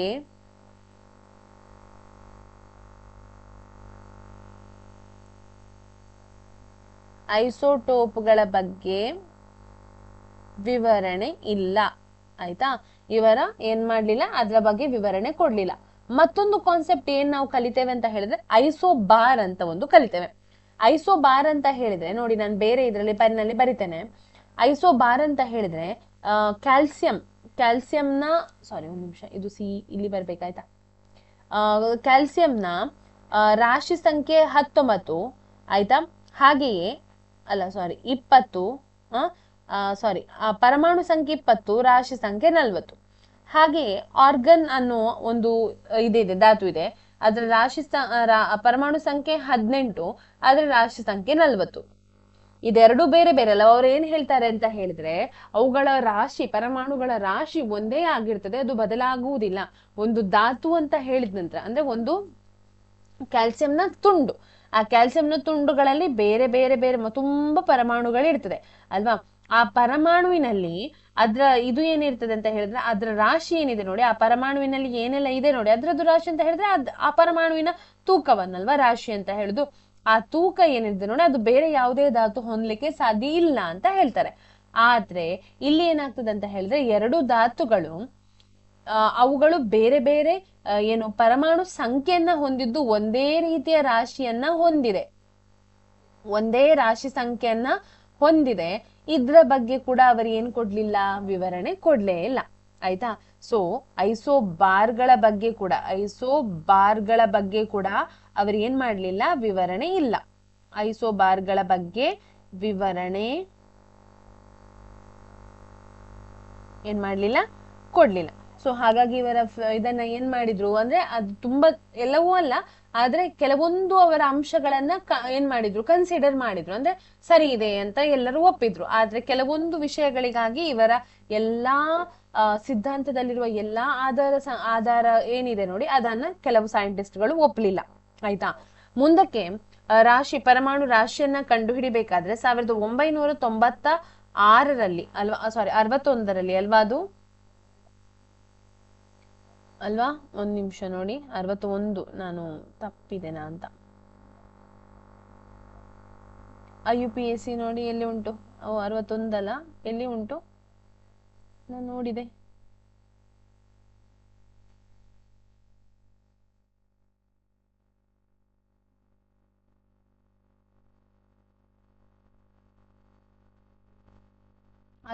ರಲ್ಲಿ ಆಯ್ತಾ. 61 ಎಲ್ಲ ಉಂಟು, ಇದು ನೋಡಿ ಮತ್ತೆ ಸಾರಿ ನೋಡಿ, ಇಲ್ಲಿ ಉಂಟು 61, ಇಲ್ಲಿ ನೋಡಿ 61 ಅಂತ ಹೇಳಿ ಇದೆ. ಸೊ ಇದೇನಾಯ್ತಂತ ಹೇಳಿದ್ರೆ ಸ್ವಲ್ಪ ಸಮಯದ ನಂತರ 1961ರಲ್ಲಿ IUPAC ಅನ್ನೋ ಒಂದು ಇದು ಆಯ್ತಾ, ಅದು ಒಂದು ಸಂಸ್ಥೆ. ಇದು ಏನ್ ಮಾಡ್ತದೆ, IUPAC ಏನ್ ಮಾಡ್ತದೆ ಗೊತ್ತುಂಟಾ? IUPAC ಏನ್ ಮಾಡ್ತದೆ ಅಂತ ಹೇಳಿದ್ರೆ ಯಾವುದೇ ನೀವು ಧಾತುಗಳನ್ನ ಕಂಡು ಹಿಡಿದಾಗ ಧಾತುಗಳಿಗೆ ಹೆಸರು ಕೊಡುವ ಕೆಲಸವನ್ನ ಮಾಡ್ತದೆ, ಹೆಸರನ್ನ ಕೊಡ್ತದೆ. ಮತ್ತೆ ಏನೇ ನೀವು ರಾಸಾಯನಿಕ ಶಾಸ್ತ್ರದಲ್ಲಿ ಏನಾದ್ರೂ ನೀವು ಮಾಡೋದಾದ್ರೆ, ನಿಮ್ಮ ಏನೋ ಒಂದು ಹೊಸ ಡಿಸ್ಕವರಿ ಆವಿಷ್ಕಾರಗಳು ಏನಾದ್ರೂ ಇದ್ರೆ ಇವರಿಗೆ ತಿಳಿಸಿ ಇವರು ಅಂಗೀಕರಿಸಿದ್ರೆ ಮಾತ್ರ ಅದನ್ನ ಏನ್ ಮಾಡ್ಬೋದು, ನೀವು ಪಬ್ಲಿಷ್ ಮಾಡ್ಬೋದು. ನಿಮ್ಗೆ ಸುಮ್ಮನೆ ನಾನು ಅದು ಮಾಡಿದೆ ಇದು ಮಾಡಿದೆ ಅಂತ ಹೇಳುವ ಹಾಗಿಲ್ಲ. ಇದೊಂದು ಆಥರೈಸ್ಡ್ ಕಂಪನಿ, ಆಥರೈಸ್ಡ್ ಒಂದು ಸಂಸ್ಥೆ ಆಗಿದೆ. ಅಂದ್ರೆ ಅದೇ ಮೇನ್, ಇದ್ರ ನಿರ್ಧಾರವೇ ಮೇನ್ ಆಗಿರ್ತದೆ. ಆಯ್ತಾ. ಮೊದಲಿಗೆ ಏನ್ ಮಾಡಿದ್ರು ಅಂತ ಹೇಳಿದ್ರೆ ಸೈಂಟಿಸ್ಟ್ಗಳು, ನೀವು ತೂಕ ಮಾಡೋದನ್ನ ನೋಡಿದೀರಾ ಅಂಗಡಿಯಲ್ಲಿ, ಹೇಗೆ ತೂಕ ಮಾಡ್ತಾರೆ ನಿಮ್ಗೆ ಗೊತ್ತುಂಟಾ? ಏನ್ ಮಾಡ್ತಾರೆ, ಒಂದು ತೂಕಕ್ಕೆ ಎರಡು ಪ್ಯಾನ್ ಇರ್ತದೆ ಅಲ್ವಾ. ಇಲ್ಲಿ ಒಂದು ತೂಕದ ಕಲ್ಲನ್ನ ಇಡ್ತಾರೆ ಅಲ್ವಾ, ತೂಕದ ಕಲ್ಲನ್ನ ಇಡ್ತಾರೆ. ಅದಕ್ಕೆ ಬೇಕಾಗಿ ಇದು 5 kg ತೂಕದ ಕಲ್ಲಾದ್ರೆ ನಿಮ್ಗೆ 5 kg ಅಕ್ಕಿ ಬೇಕಿದ್ರೆ ಇದನ್ನ ತೂಕದ ಕಲ್ಲನ್ನ ಇಟ್ಟು ಇದಕ್ಕೆ ಅಕ್ಕಿ ಹಾಕ್ತಾರೆ. ಇದು ಸಮವಾಗಿ ತೂಗಿದ್ರೆ ಮಾತ್ರ ಈ ಅಕ್ಕಿ ಏನಾಗಿದೆ, 5 kg ಇದೆ ಅಂತ ಅರ್ಥ ಅಲ್ವಾ. ಇದಕ್ಕಿಂತ ಇದು ಮೇಲೆ ಹೋದ್ರೆ, ಈ ಕಲ್ಲು ಅಥವಾ ಈ ಪ್ಯಾನ್ ಏನಿದೆ ಇದು ಮೇಲೆ ಹೋದ್ರೆ ಅದರ ಅರ್ಥ ಏನು, ಕಡಿಮೆ ಉಂಟು, ಇದಕ್ಕೆ ಸ್ವಲ್ಪ ಅಕ್ಕಿ ಹಾಕಬೇಕು ಅಂತ ಅರ್ಥ. ಇದನ್ನ ನೀವು ಎಲ್ಲರೂ ನೋಡಿರ್ತೀರಿ. ಸೊ ಅದೇ ಟ್ರಿಕ್ ಅನ್ನು ಕೂಡ ಇಲ್ಲಿ ಕೂಡ ಅಂದ್ರೆ ಪರಮಾಣು ರಾಶಿ ಕಂಡು ಹಿಡಿಯುವಾಗ ಕೂಡ ಇದನ್ನೇ ಮಾಡಿದ್ರು. ಅವರೇನ್ ಮಾಡಿದ್ರು ಅಂತ ಹೇಳಿದ್ರೆ ಅದಕ್ಕೊಂದು ಬೆಸ್ಟ್ ಎಕ್ಸಾಂಪಲ್ ಏನಂತ ಹೇಳಿದ್ರೆ, ಅವರ ಪ್ರಕಾರ ಅವರು ಕೊಡುವ ಒಂದು ಬೆಸ್ಟ್ ಎಕ್ಸಾಂಪಲ್ ಅಂತ ಹೇಳಿದ್ರೆ ಯಾವುದು ಗೊತ್ತುಂಟ? ಕಲ್ಲಂಗಡಿಯದ್ದು. ಕಲ್ಲಂಗಡಿ ಒಂದು ಹಣ್ಣು, ಅದನ್ನ 12 ಭಾಗಗಳಾಗಿ 1 2 3 4 ಆಯ್ತು, ಇಲ್ಲೆಷ್ಟಾಯ್ತು 1 2 3 4 8 ಆಯ್ತು, ಅನಂತರ 9 10, 11, 12 12 ಭಾಗಗಳಾಗಿ ಕಲ್ಲಂಗಡಿಯನ್ನ ಮಾಡಿದ್ರೆ ಆಯ್ತಾ, 12 ಭಾಗಗಳಿದೆ. ಅದರಲ್ಲಿ ಒಂದು ಭಾಗವನ್ನ ತೆಗೆದು, ಈಗ ನೀವು ಇಲ್ಲಿ ಈ ಪ್ಯಾನ್ ಅಲ್ಲಿ ನೀವೇನ್ ಇಟ್ಟಿದ್ದೀರಿ, ಅಲ್ಲಿ ತೂಕದ ಕಲ್ಲು ಇಟ್ಟಿದ್ದೀರಲ್ಲ, ಹಾಗೆಯೇ ಈ ಪ್ಯಾನ್ ಅಲ್ಲಿ ನಾವು ಒಂದು ವೇಳೆ ಕಲ್ಲಂಗಡಿ ಹಣ್ಣನ್ನ ಇಟ್ಟಾಗ ಇದರ ತೂಕಕ್ಕೆ ಸಮ ಬರುವ ಧಾತುಗಳು ಏನಿದೆ ನೋಡಿ, ಅದು ಆ ರಾಶಿಗೆ ಸಮ ಅನ್ನೋದಂದ್ರೆ ಈ ಧಾತುವಿನ ರಾಶಿಗೆ ಒಂದು ಇಲ್ಲೊಂದು ನೀವು ಹೈಡ್ರೋಜನ್ ಅನ್ನ ಹಾಕಿದ್ರೆ, ಹೈಡ್ರೋಜನ್ ಮತ್ತೆ ಇದು ಸರಿ ಸಮ ಇದ್ರೆ ಇದರ ರಾಶಿಗೆ ಇದು ಸಮ ಅಂತ ಅರ್ಥ. ಅಂದ್ರೆ ಇದಕ್ಕಿಂತ ಇದು ಮೇಲೆ ಹೋದ್ರೆ ಅದರ ಅರ್ಥ ಏನು, ಆಕ್ಚುಲಿ ಹೀಗೆ ತೂಕದ ಪ್ಯಾನ್ ಇಟ್ಟು ಮಾಡಿದಲ್ಲ, ಇದೊಂದು ಜಸ್ಟ್ ನಿಮ್ಗೆ ಎಕ್ಸಾಂಪಲ್ ಅಷ್ಟೇ ಆಯ್ತಾ. ಆದ್ರೆ ಇದು ಮೇಲೆ ಹೋದ್ರೆ ಹೈಡ್ರೋಜನ್ ಅಂದ್ರೆ ಕಾರ್ಬನ್ನ 12ನೇ ಒಂದು ಭಾಗಕ್ಕಿಂತ ಕಡಿಮೆ ಇದೆ ಅನ್ನೋದನ್ನ ಅರ್ಥ ಆಯ್ತಾ. ಸೊ ಆದ್ರೆ ಅವ್ರು ಏನ್ ಮಾಡುವ, ಅನ್ಫಾರ್ಚುನೇಟ್ಲಿ ಏನಾಯ್ತಂತ ಹೇಳಿದ್ರೆ, ಅಥವಾ ಫಾರ್ಚುನೇಟ್ಲಿ ಏನಾಯ್ತಂತ ಹೇಳಿದ್ರೆ, ಈ ಹೈಡ್ರೋಜನ್ ಮತ್ತು ಕಾರ್ಬನ್ನ 12ರಲ್ಲಿ ಒಂದು ಭಾಗ ಇಟ್ಟಾಗ ಸಮ ಬಂತು. ಅಂದ್ರೆ ಹೈಡ್ರೋಜನ್ ನ ತೂಕ ಏನಿದೆ ನೋಡಿ, ಹೈಡ್ರೋಜನ್ ನ ಪರಮಾಣು ರಾಶಿ ಅಂತಾನೆ ಹೇಳ್ಬಹುದು, ಹೈಡ್ರೋಜನ್ ನ ತೂಕ ಅದು ಅಲ್ವಾ. ಹೈಡ್ರೋಜನ್ ನ ಪರಮಾಣು ರಾಶಿ ಅಂದ್ರೆ 1/12 ಅಂದ್ರೆ 12ನೇ ಒಂದು ಕಾರ್ಬನ್ ನ ಪೀಸಿಗೆ ಸಮ ಆಗಿತ್ತು ಆಯ್ತಾ, ಕಾರ್ಬನ್ ನ ಪರಮಾಣುವಿಗೆ ಸಮ ಆಗಿತ್ತು, ಪರಮಾಣು ರಾಶಿಗೆ ಸಮ ಆಗಿತ್ತು. ಅಂದ್ರೆ ಅದರ ಅರ್ಥ ಹೈಡ್ರೋಜನ್ ನ ಪರಮಾಣು ರಾಶಿ 1 ಮ್ಯೂ ಅಂತ ಹೇಳ್ತಾರೆ ಇದನ್ನ ಆಯ್ತಾ. ಮೊದಲಿಗೆ AMU ಅಂತ ಹೇಳಿ ಬರಿತಾ ಇದ್ರು. ಈಗ ನಿಮ್ಗೆ ಕೆಜಿ ಎಲ್ಲ ಹೇಗೆ ನೀವು ಕೆಜಿ ಅಂತ ಬರಿತೀರಿ, ನೀವೆಷ್ಟು ತೂಕ ಅಂತ ಕೇಳಿದ್ರೆ 25 kg ಅಥವಾ 40 kg ಅಂತ ಕೆಜಿ ಅಂತ ಬರಿತೀರಲ್ವಾ. ಹಾಗೆ ಪರಮಾಣು ರಾಶಿಗಳನ್ನ, ಪರಮಾಣುವಿನ ರಾಶಿಯನ್ನ ನಾವು ಬರೀಲಿಕ್ಕೆ ಮ್ಯೂ ಅನ್ನ ಉಪಯೋಗಿಸ್ತೇವೆ ಅಥವಾ AMU ಅನ್ನೋದನ್ನ ಉಪಯೋಗಿಸ್ತೇವೆ. ಇದು ಎರಡು ಕೂಡ ಸರಿಯಾಗಿದೆ. ಮುಂಚೆ ಇದನ್ನ AMU ಉಪಯೋಗಿಸಿದ್ರು, ಈಗ ಎಲ್ಲ ಹೆಚ್ಚಿನ ಪುಸ್ತಕಗಳಲ್ಲಿ ಯು ಅಂತ ಹೇಳಿ ಬರಿತಾರೆ ಆಯ್ತಾ. ಮ್ಯೂ ಇದನ್ನ ಓದುದು ಮ್ಯೂ ಅಂತ ಹೇಳಿ, ಒಂದು ಮ್ಯೂಗೆ ಸಮ ಅಂತ ಹೇಳಿ ಅಂದ್ರೆ ಕಂಡು ಹಿಡಿದ್ರು ಆಯ್ತಾ. ಅನಂತರ ಏನಾಯ್ತಂತ ಹೇಳಿದ್ರೆ, ಕಾರ್ಬನ್ ಕೂಡ ಏನ್ ಮಾಡಿತ್ತು, ಕಾರ್ಬನ್ ಕೂಡ ಬೇರೆ ಬೇರೆ ಸ್ಥಿತಿಯಲ್ಲಿ ಲಭ್ಯ ಆಯ್ತು. ಅಂದ್ರೆ ಆಗ ಹೇಳಿದ ಹಾಗೆ ಕಾರ್ಬನ್ ನ ಐಸೋಟೋಪ್ಗಳು ಇದೆ ಅಲ್ವಾ. ಈ ಐಸೋಟೋಪ್ಗಳಲ್ಲಿ ಕಾರ್ಬನ್ ಕೆಲವೊಮ್ಮೆ ಅದರ ರಾಶಿ, ಪರಮಾಣು ರಾಶಿ 12 ತೋರಿಸ್ತಾ ಇತ್ತು, ಕೆಲವೊಮ್ಮೆ 13 ತೋರಿಸ್ತಾ ಇತ್ತು, ಕೆಲವೊಮ್ಮೆ 14 ತೋರಿಸ್ತಿದ್ರು. ಅದೆಲ್ಲದ್ರಲ್ಲಿ ಬೆಸ್ಟ್ ಅಂತ ಅವ್ರು ಯಾವ್ದನ್ನ ಕನ್ಸಿಡರ್ ಮಾಡಿದ್ರು, ಒಂದು C12 ಅವರು ಕನ್ಸಿಡರ್ ಮಾಡಿದ್ರು. ಸೊ ಇದ್ರ ಪರಮಾಣು ರಾಶಿಗೆ ಅನುಗುಣವಾಗಿ ಬೇರೆ ಎಲ್ಲ ಪರಮಾಣುಗಳ ಅಂದ್ರೆ ಬೇರೆಲ್ಲ ಧಾತುಗಳ ಪರಮಾಣು ರಾಶಿಯನ್ನ ಕಂಡು ಹಿಡಿದ್ರು. ಸೊ ಅದು ರೂಲ್ ಆಯ್ತಾ. ಸೊ ಇದರ ಪ್ರಕಾರವೇ ಅವರು ಏನ್ ಮಾಡಿದ್ದು, ಬೇರೆಲ್ಲ ಪರಮಾಣುಗಳ ರಾಶಿಯನ್ನ ಕಂಡು ಹಿಡಿದದ್ದು. ಇದಿಷ್ಟು ಯಾವುದರ ಬಗ್ಗೆ, ಪರಮಾಣು ರಾಶಿಗಳ ಬಗ್ಗೆ. ಈಗ ಇದನ್ನ ಮುಂದುವರಿಸುವುದಾದ್ರೆ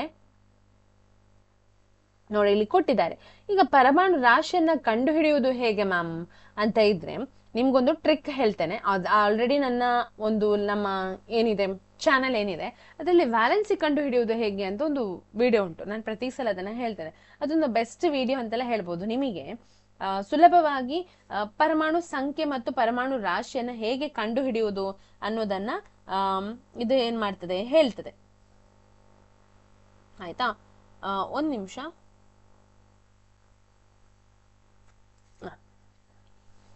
ಈಗ ಪರಮಾಣು ರಾಶಿಯನ್ನ ಕಂಡುಹಿಡಿಲಿಕ್ಕೆ ಅಥವಾ ಪರಮಾಣು ರಾಶಿಯನ್ನ ಕಂಡುಹಿಡಿಲಿಕ್ಕೆ ಒಂದು ಸುಲಭದ ಟ್ರಿಕ್ ಹೇಳ್ತೇನೆ ನಾನು, ಕೇಳಿ. ಏನಂತ ಹೇಳಿದ್ರೆ, ಪರಮಾಣು ರಾಶಿಯಲ್ಲಿ ಪರಮಾಣು ಸಂಖ್ಯೆಯಲ್ಲಿ 2 ರೀತಿ ಇರ್ತದೆ. ಪರಮಾಣು ಸಂಖ್ಯೆ ನೀವು 1 ರಿಂದ 20 ನೀವು ಕಲಿಬೇಕು ಅಂತ ಹೇಳಿದ್ದೇನೆ ನೋಡಿ, ಅಲ್ಲಿ 2 ರೀತಿ ಇರ್ತದೆ. ಕೆಲವೊಂದು ಸಮ ಸಂಖ್ಯೆಗಳನ್ನು ಹೊಂದಿದೆ, ಕೆಲವೊಂದು ಬೆಸ ಸಂಖ್ಯೆಗಳನ್ನ ಹೊಂದಿದೆ ಆಯ್ತಾ. ಫಾರ್ ಎಕ್ಸಾಂಪಲ್, ಸಮ ಸಂಖ್ಯೆಗಳನ್ನ ಹೊಂದಿದ್ರಲ್ಲಿ ಒಂದು ಎಕ್ಸಾಂಪಲ್ ಹೀಲಿಯಂ, ಅದರ ಪರಮಾಣು ಸಂಖ್ಯೆ 2 ಆಯ್ತಾ. ಸೊ ಇದಕ್ಕೆ ಏನ್ ಮಾಡ್ಬೇಕಂತ ಹೇಳಿದ್ರೆ, ಯಾವುದೆಲ್ಲ ಸಮ ಸಂಖ್ಯೆಗಳನ್ನ ಹೊಂದಿದೆ ಅದಕ್ಕೆ ನೀವು 2ರಿಂದ ಮಲ್ಟಿಪ್ಲೈ ಅಂದ್ರೆ ಗುಣಿಸಿದ್ರೆ ಸಾಕು. ಅಂದ್ರೆ ಹೀಲಿಯಂನ ಪರಮಾಣು ಸಂಖ್ಯೆಗೆ 2ರಿಂದ ಗುಣಿಸಿದಾಗ 4 ಬರ್ತದೆ. ಸೊ ಇದು ಹೀಲಿಯಂನ ಇದು ಪರಮಾಣು ರಾಶಿ ಆಯ್ತಾ. 4 ಅನ್ನೋದು ಏನಾಗಿದೆ, ಪರಮಾಣು ರಾಶಿ. ಯಾವ್ದ್ರದ್ದು, ಹೀಲಿಯಂನದು. ಹಾಗೆಯೇ ಆಕ್ಸಿಜನ್ ಅಂತ ಹೇಳಿದ್ರೆ ಕಾರ್ಬನ್ ನೆನಪಿಟ್ಕೊಳ್ಳಿ.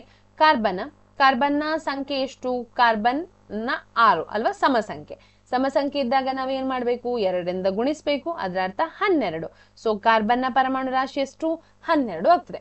ಇದು ಹೀಗೆ ಆಯ್ತಾ. ಮತ್ತೆ ಕೆಲವು ಸಂಖ್ಯೆಗಳು ಬೆಸ ಸಂಖ್ಯೆಗಳನ್ನ ಹೊಂದಿದೆ. ಫಾರ್ ಎಕ್ಸಾಂಪಲ್ ಲಿಥಿಯಂ ಅನ್ನೋದು, ಲಿಥಿಯಂ ಅದರ ಪರಮಾಣು ಸಂಖ್ಯೆ 3 ಆಯ್ತಾ. ಇದಕ್ಕೆ ಕೂಡ 2ರಿಂದ ಗುಣಿಸಬೇಕು, 3 6, ಮತ್ತೆ ನೀವು 1 ಪುನಃ ಸೇರಿಸಬೇಕು. ಯಾವುದೆಲ್ಲ ಬೆಸ ಸಂಖ್ಯೆಗಳನ್ನ ಹೊಂದಿದೆ ಅದಕ್ಕೆ ಏನ್ ಮಾಡ್ಬೇಕು, 2ರಿಂದ ಗುಣಿಸಿ 1 ಕೂಡಿಸಿದಾಗ ಅದರ ಪರಮಾಣು ರಾಶಿ ಬರ್ತದೆ. ಅಂದ್ರೆ ಲಿಥಿಯಂನ ಪರಮಾಣು ರಾಶಿ ಎಷ್ಟು, 7. ಹಾಗೆಯೇ ಇನ್ನೊಂದು ಅಂತ ಹೇಳೋದಾದ್ರೆ ಸೋಡಿಯಂನ ಪರಮಾಣು ಸಂಖ್ಯೆ 11, ಬೆಸ ಸಂಖ್ಯೆ ಅಲ್ವಾ. ಆಗ ನೀವೇನ್ ಮಾಡ್ಲಿಕ್ಕೆ 11 ಗುಣಿಸು 2 ಪ್ಲಸ್ 1, 11 22 ಪ್ಲಸ್ 1 ಅಂತ ಹೇಳಿದ್ರೆ 23. 23 ಅನ್ನೋದು ಯಾವುದರ ಪರಮಾಣು ರಾಶಿ, ಸೋಡಿಯಂನ ಪರಮಾಣು ರಾಶಿ. ಆಯ್ತಾ. ಸೊ ಇದಿಷ್ಟು ಪರಮಾಣು ರಾಶಿಯನ್ನ ಕಂಡು ಹಿಡಿಯುವ ಬಗ್ಗೆ. ಆದ್ರೆ ಇಲ್ಲಿ ಕೆಲವೊಂದು ಎಕ್ಸೆಪ್ಷನ್ಸ್ ಇದೆ. ಕೆಲವೊಂದು ಈ ರೂಲ್ ಅನ್ನ ಏನ್ ಮಾಡುದಿಲ್ಲ, ಅಂದ್ರೆ ಅದನ್ನ ಒಬೆ ಮಾಡುವುದಿಲ್ಲ. ಸೊ ಯಾವುದೆಲ್ಲ ಅಂತ ಹೇಳಿದ್ರೆ, ಒಂದು ಹೈಡ್ರೋಜನ್ನ ಪರಮಾಣು ಸಂಖ್ಯೆ ಕೂಡ ಒಂದೇ, ಆದ್ರೆ ರಾಶಿ ಸಂಖ್ಯೆ ಕೂಡ ಒಂದಾಗಿರ್ತದೆ. ಹಾಗೆಯೇ ನೈಟ್ರೋಜನ್ನ ಪರಮಾಣು ಸಂಖ್ಯೆ 7, ಆದ್ರೆ ರಾಶಿ ಸಂಖ್ಯೆ ಎಷ್ಟು, 14. ಹಾಗೆಯೇ ಇದು ಯಾವ್ದು ಗೊತ್ತುಂಟಾ, ಆರ್ಗನ್ ಅನ್ನೋದು ಒಂದು ಸಂಖ್ಯೆ, ಅದರ ಪರಮಾಣು ಸಂಖ್ಯೆ 18, ಅದರ ರಾಶಿ ಸಂಖ್ಯೆ 40. ಹೀಗೆ ಕೆಲವೊಂದು ಇದೆ. ಕ್ಲೋರಿನ್ ಇದೆ, ಅದ್ರದ್ದು 17, ಆದ್ರೆ ಇಲ್ಲಿ 35.5 ಅನ್ನೋದು.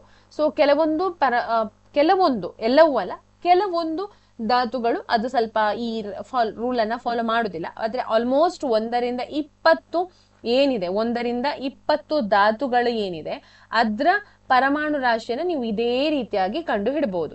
ಹೇಗೆ, ಸಮ ಸಂಖ್ಯೆ ಇದ್ರೆ 2ರಿಂದ ಗುಣಿಸುದು, ಬೆಸ ಸಂಖ್ಯೆ ಇದ್ರೆ 2ರಿಂದ ಗುಣಿಸಿ 1 ಕೂಡಿಸುವಂತಹದ್ದು. ಸೊ ಈ ರೀತಿ ಮಾಡಿದಾಗ ನಿಮ್ಗೆ ಏನ್ ಸಿಗ್ತದೆ, ಪರಮಾಣು ರಾಶಿ ಸಿಗ್ತದೆ. ಆಯ್ತಾ. ಪರಮಾಣು ಸಂಖ್ಯೆ ಅಲ್ಲಿ 2 ರೀತಿ, ಹಾಗೆ ಪರಮಾಣು ರಾಶಿಯನ್ನ ಕಂಡು ಹಿಡಿಯುವ ವಿಧಾನ. ಸೊ 1ರಿಂದ 20 ನೀವು ಕಲಿಬೇಕು. ಇದಕ್ಕೊಂದು ಸುಲಭದ ಟ್ರಿಕ್ ಇದೆ ಕಲೀಲಿಕ್ಕೆ. ಒಂದು ಪದ್ಯ ನನ್ನದೇ ಒಂದು ಅಕೌಂಟ್ ಅಲ್ಲಿ ಇದೆ, ಅಂದ್ರೆ ನಮ್ಮದೇ ಚಾನೆಲ್ ಅಲ್ಲಿ ಇದೆ, ಒಂದು ಪದ್ಯ ಇದೆ, ಹೈಡ್ರೋಜನ್ನು ಹೀಲಿಯಮ್ಮು, ಆ ರೀತಿ. ಅದು ನಮ್ಮ ಈ ಕರಿಮಣಿ ಮಾಲೀಕ ಯಾರಿಲ್ಲ ಅದೆಂತ ಸಾಂಗ್ ಉಂಟಲ್ಲ, ಅದ್ರ ಒಂದು ಟ್ಯೂನಿಗೆ ಹಾಕಿ ಮಾಡಿದಂತಹ ಒಂದು ಪದ್ಯ ಇದೆ. ಸೊ ಅದನ್ನ ನೆನಪಿಟ್ಕೊಳ್ಳಿ, ನಿಮ್ಗೆ ಕಂಟಿನ್ಯೂಸ್ ಆಗಿ 1ರಿಂದ 10 ಖಂಡಿತವಾಗಿ ಬರ್ತದೆ. ಆಯ್ತಾ. ಅದ್ರಲ್ಲಿ ಏನಿಲ್ಲ, 2 ಮಾತಿಲ್ಲ. ಸೊ ಅದನ್ನ ಸ್ವಲ್ಪ ನೋಡಿಕೊಳ್ಳಿ. 1ರಿಂದ 10 ಕಲೀಲಿಕ್ಕೆ ಈಸಿ ಆಗ್ತದೆ. ಮತ್ತೆ 11ರಿಂದ 20 ನೀವಾಗೆ ಕಲೀರಿ, ಅದು ಕೂಡ ಈಸಿ ಇದೆ, ಕಷ್ಟ ಏನಿಲ್ಲ. ಆಯ್ತಾ. ಸೊ ಇದಿಷ್ಟು ಪರಮಾಣು ಸಂಖ್ಯೆಗಳ ಬಗ್ಗೆ ನಾವು ಕಲ್ತದ್ದು. ಈಗ ಪರಮಾಣು ಸಂಖ್ಯೆಗಳ ಬಗ್ಗೆ ಕಲ್ತ್ವಿ ಅಲ್ವಾ.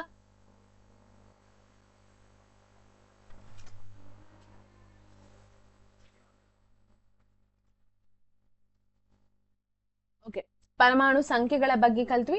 ಹಾಗೆಯೇ ನೆಕ್ಸ್ಟ್ ನಾವು ಏನ್ ಮಾಡ್ತಾ ಇದ್ದೇವೆ ಅಂತ ಹೇಳಿದ್ರೆ, ಪರಮಾಣು ಹೇಗೆ ಅಸ್ತಿತ್ವದಲ್ಲಿದೆ ಅದನ್ನ ಒಮ್ಮೆ ನೋಡೋಣ. ಆಯ್ತಾ. ಪರಮಾಣುಗಳು ಹೇಗೆ ಅಸ್ತಿತ್ವದಲ್ಲಿದೆ.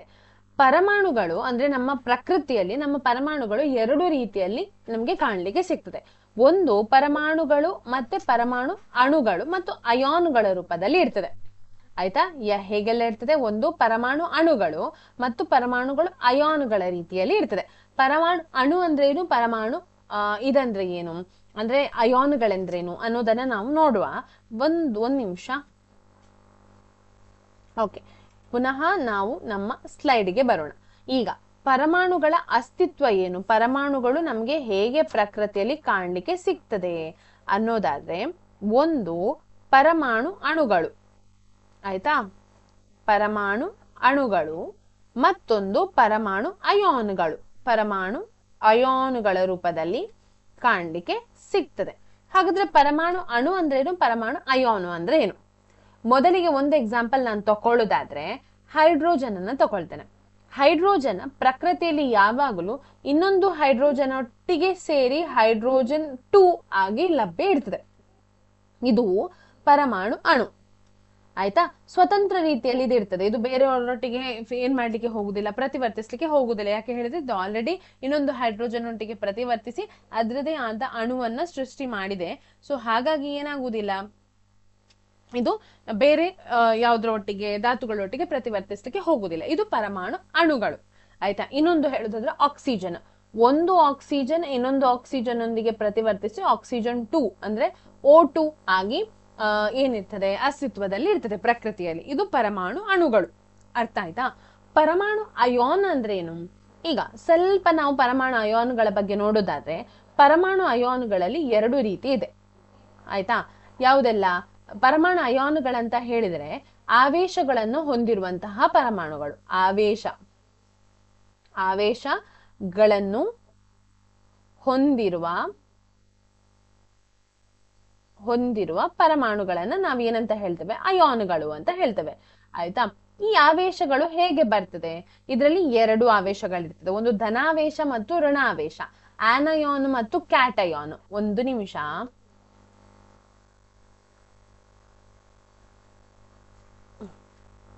ಆನಯಾನ್ ಮತ್ತು ಕ್ಯಾಟಯಾನ್ ಅನ್ನೋದ್ರ 2 ರೀತಿಯ ಪರಮಾಣುಗಳು ಇರ್ತದೆ. ಆಯ್ತಾ? ಸೊ ಇದು ಆನಯಾನ್ ಮತ್ತು ಕ್ಯಾಟಯಾನ್ ಹೇಗೆ ಅಂತ ಹೇಳಿದ್ರೆ, ಈಗ ನಿಮ್ಗೆ ಸೋಡಿಯಂನ ಒಂದು ಉದಾಹರಣೆ ಕೊಡುದಾದ್ರೆ, ಸೋಡಿಯಂನ ಏನು ಪರಮಾಣು ಸಂಖ್ಯೆ 11. ಅದರಲ್ಲಿರುವ ಇಲೆಕ್ಟ್ರಾನ್ಗಳು, ಇದರಲ್ಲಿ ಸೋಡಿಯಂನಲ್ಲಿ ಎಷ್ಟು ಇಲೆಕ್ಟ್ರಾನ್ಗಳಿದೆ? 11 ಇಲೆಕ್ಟ್ರಾನ್ಗಳು ಇದೆ. ಆಯ್ತಾ? ಇದು ಪರಮಾಣು ರಾಶಿ ಅಂತ ಹೇಳಿದ್ರೆ ಹಾಗೆ 11 ಇಲೆಕ್ಟ್ರಾನ್ಗಳಿದೆ. ಹಾಗೆಯೇ ಸೋಡಿಯಂನಲ್ಲಿ 11 ಪ್ರೋಟಾನ್ಗಳಿದೆ. ಆಯ್ತಾ? ಇದನ್ನ ನೀವು ಪರಮಾಣುಗಳ ರಚನೆಯ ಪಾಠದಲ್ಲಿ ನೀವು ಕಲಿತೀರಿ. ಆಯ್ತಾ? 11 ಇಲೆಕ್ಟ್ರಾನ್ಗಳು ಮತ್ತು 11 ಪ್ರೋಟಾನ್ಗಳಿದೆ. ಈ ಪ್ರೋಟಾನ್ಗಳು ಇರುವುದು ಎಲ್ಲಿ? ಅದ್ರ ಒಳಗೆ, ಇದು ಪರಮಾಣು ಆದ್ರೆ ಅದ್ರ ಒಳಗೆ ನ್ಯೂಕ್ಲಿಯಸ್ ಅಂತ ಇದೆ. ಆಯ್ತಾ? ನ್ಯೂಕ್ಲಿಯಸ್ ಅನ್ನೋ ಒಂದು ರಚನೆ ಇದೆ. ಈ ನ್ಯೂಕ್ಲಿಯಸ್ ನ ಒಳಗೆ ಪ್ರೋಟಾನ್ಗಳು ಮತ್ತು ನ್ಯೂಟ್ರಾನ್ಗಳು ಇರ್ತದೆ. ಇದು ಹೊರಗೆ ಬರುದಿಲ್ಲ. ಅದ್ರ ಸುತ್ತ ಒಂದು ಕಾಲ್ಪನಿಕ ರೇಖೆಗಳಲ್ಲಿ ಏನ್ ಮಾಡ್ತಾ ಇರ್ತದೆ? ಇದು ಕವಚ ಅಂತ ಹೇಳ್ತೇವೆ. ಆಯ್ತಾ?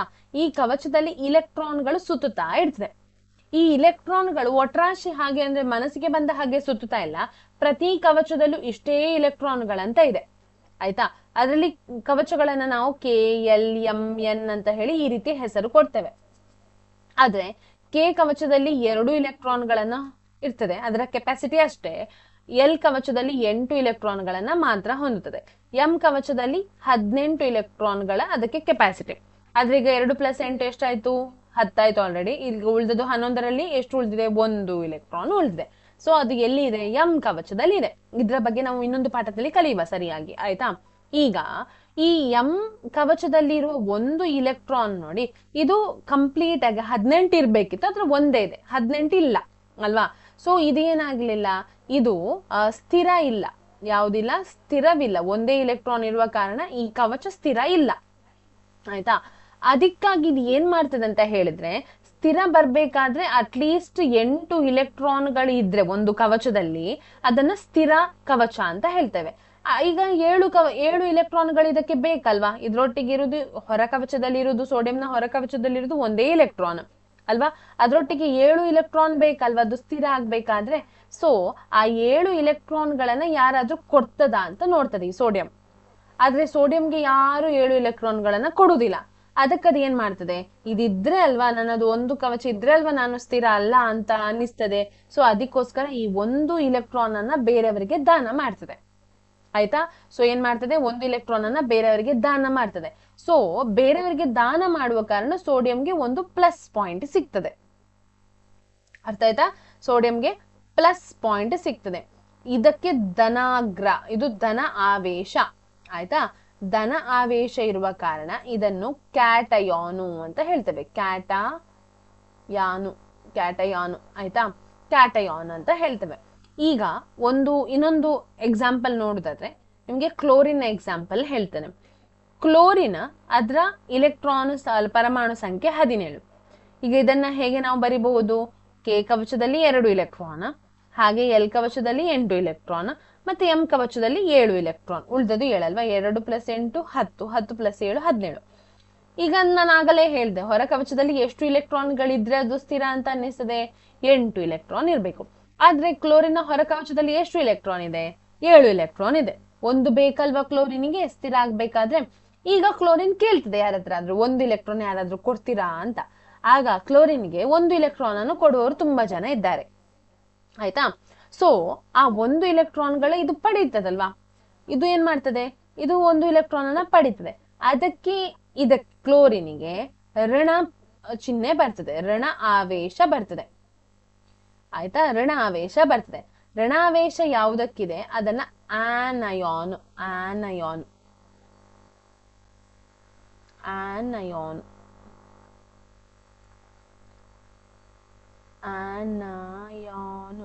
ಆಯ್ತಾ? ಆನಯಾನ್ ಅಂತ ಹೇಳ್ತೇವೆ.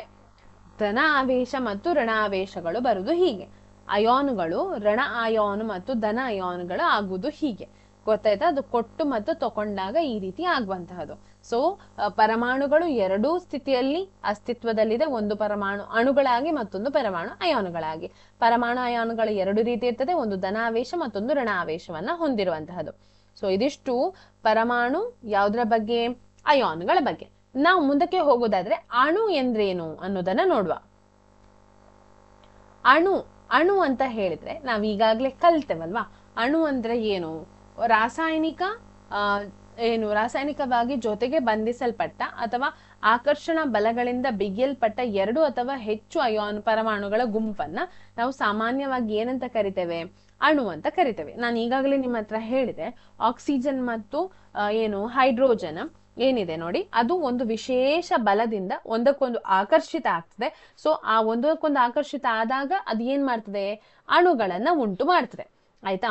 ಈ ಅಣುಗಳಲ್ಲಿ ಈ ಅಣುಗಳಲ್ಲಿ ಏನಂತ ಹೇಳಿದ್ರೆ, ಕೆಲವೊಂದು ಸಲ ಈ ಅಣುಗಳು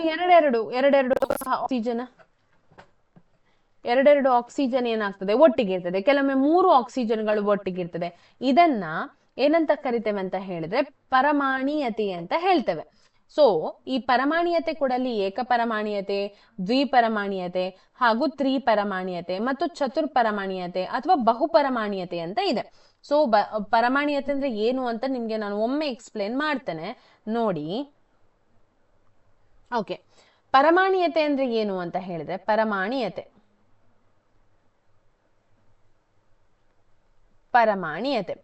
ಪರಮಾಣೀಯತೆ ಅಂದ್ರೆ ಏನಂತ ಹೇಳಿದ್ರೆ, ಪರಮಾಣುಗಳು ಒಂದಕ್ಕಿಂತ ಹೆಚ್ಚು ಪರಮಾಣುಗಳು ಒಂದಕ್ಕೊಂದು ಒಟ್ಟಿಗೆ ಸೇರಿ ಯಾವ ಬಲದಿಂದ? ಒಂದು ವಿಶೇಷವಾದ ಒಂದು ಸಂಪರ್ಕ ಬಲವನ್ನ ಹೊಂದಿ, ಸಂಪರ್ಕ ಬಲದಿಂದ ಒಟ್ಟಿಗೆ ಅಥವಾ ಬಂಧಿಸಲ್ಪಟ್ಟರೆ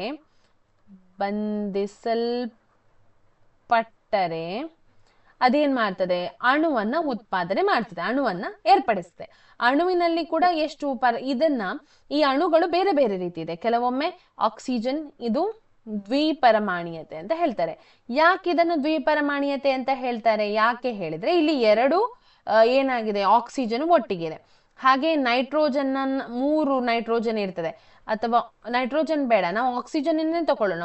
ಇದು ಆಕ್ಸಿಜನ್ ನಾರ್ಮಲ್ ಸ್ಥಿತಿ ಆದ್ರೆ O3 ಅನ್ನೋದು ಓಝೋನ್. ಆಯ್ತಾ? ಇದನ್ನ ಓಝೋನ್ ಅಂತ ಹೇಳ್ತಾರೆ, ಸ್ಟ್ರಾಟೋಸ್ಪಿಯರ್ ಅಲ್ಲಿ ಇದೆ. ಇದನ್ನ ತ್ರಿಪರಮಾಣೀಯತೆ ಅಂತ ಹೇಳ್ತಾರೆ, ತ್ರಿಪರಮಾಣೀಯತೆ. ಆಯ್ತಾ? ಹಾಗೆಯೇ ಸಲ್ಫರ್ ಏನಿದೆ 4 ಪರಮಾಣುಗಳನ್ನ ಒಟ್ಟಿಗೆ ಸೇರಿದೆ. ಸೊ ಇದು ಚತುರ್ಪರಮಾಣೀಯತೆ.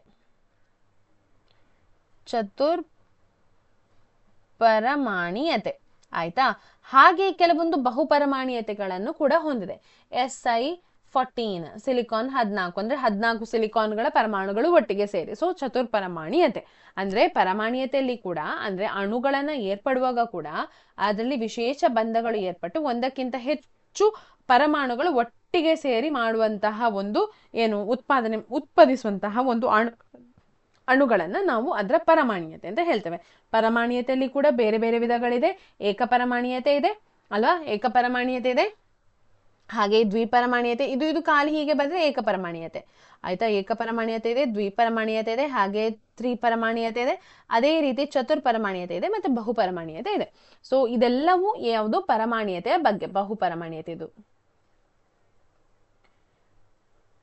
ಪರಮಾಣೀಯತೆ. ಓಕೆ, ಇದಿಷ್ಟು ಯಾವುದರ ಬಗ್ಗೆ ನಾವು ಕಲ್ತದ? ಈಗ ಪರಮಾಣೀಯತೆ. ಮತ್ತೆ ಅಣುಗಳು ಹೇಗೆ ಉತ್ಪತ್ತಿ ಆಗ್ತದೆ. ಸಂಯುಕ್ತಗಳ ಬಗ್ಗೆ ಕಲ್ತ್ವಿ ನಾವು ಅಲ್ವಾ? ಸಂಯುಕ್ತಗಳನ್ನ ಆಲ್ರೆಡಿ ನಾವು ಕಲ್ತಿದ್ದೇವೆ. ಮತ್ತೆ ಅದರ ರಾಶಿಗಳನ್ನ ಕಲ್ತಿದ್ದೇವೆ ಅಲ್ವಾ? ಅಯಾನುಗಳನ್ನ ನಾವು ಕಲ್ತೆವು, ಹೇಗೆ ಅಯಾನುಗಳು ಉಂಟಾಗ್ತದೆ ಅಂತ ಹೇಳಿ ಕಲ್ತೆವು. ಸಂಯುಕ್ತಗಳಂತ ಹೇಳಿದ್ರೆ ಅದೇ ಸಂಯುಕ್ತ ಅಂತ ಹೇಳಿದ್ರೆ ನೋಡಿ, ಪರಮಾಣೀಯತೆ ನಾವು ಹೇಗೆ ಕಲ್ತ್ವಿ ನೋಡಿ, ಹಾಗೆಯೇ ಸಂಯುಕ್ತಗಳನ್ನ ಕಲಿಬಹುದು. ಈಗ ಅಣು ಅಂದ್ರೆ ನಿಮ್ಗೆ ಅರ್ಥ ಆಯ್ತು ಅಲ್ವಾ? ಸಂಯುಕ್ತ ಅಂತ ಹೇಳಿದ್ರೆ ಹೀಗೆ. ಸಂಯುಕ್ತ ಅಂತ ಹೇಳಿದ್ರೆ